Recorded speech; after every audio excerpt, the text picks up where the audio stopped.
Hey guys, স্বাগতম সুজিত হৈ লাগিব।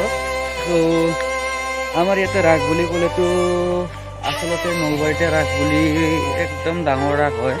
তো নলবাৰীৰ ৰাসটো চাওঁ বলকচোন যাওঁ। নলবাৰীৰ ৰাস কেনেকুৱা হৈছে চ' চাওঁ বলক যাওঁ। তো গাইজ মানে এইখিনি আৰম্ভণিৰ পৰা পুৰা একেবাৰে ইমান 1 কিলোমিটাৰ 1.5 কিলোমিটাৰ হ'ব লাইটিঙেৰে সজাইছে। চাওকচোন কেনেকুৱা পৰিস্থিতি।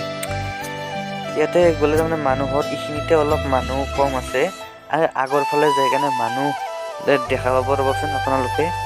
চ' এইখিনিতো আৰু একদম ক'ব নোৱাৰা আৰু তাৰমানে এনেকুৱা লাইটিং সজাইছে। চ' বলকচোন যাই থাকোঁ।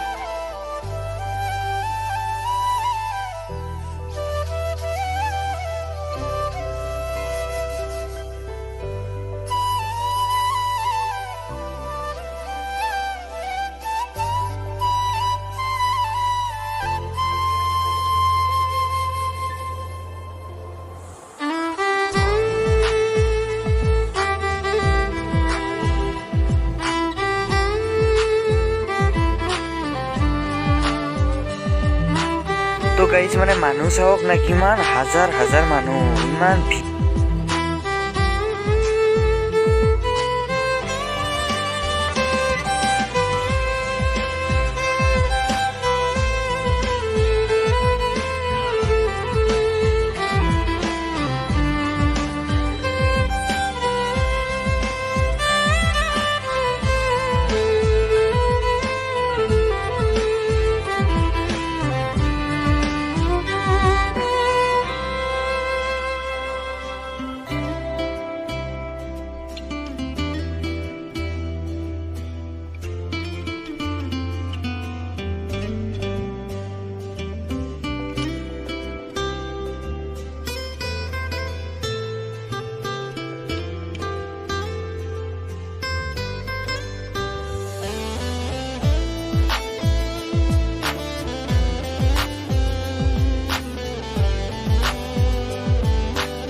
ভিডিঅ'টো চাই কেনেকুৱা পালে? যদি ভিডিঅ'টো চাই ভাল পালে তেন্তে লাইক, শ্বেয়াৰ, কমেণ্ট আৰু ছাবস্ক্ৰাইবটো কৰি দিব।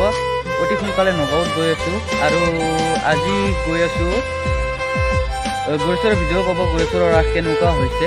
ত' নগাঁৱত 22 তাৰিখে গৈ আছোঁ। ত' মহামৃত্যুঞ্জয় মন্দিৰত যাম আৰু আকাশী গংগাত যাম। ত' তাৰে কোনে কোনে আছে লগ পাম। ত' এতিয়ালৈ বাই বাই।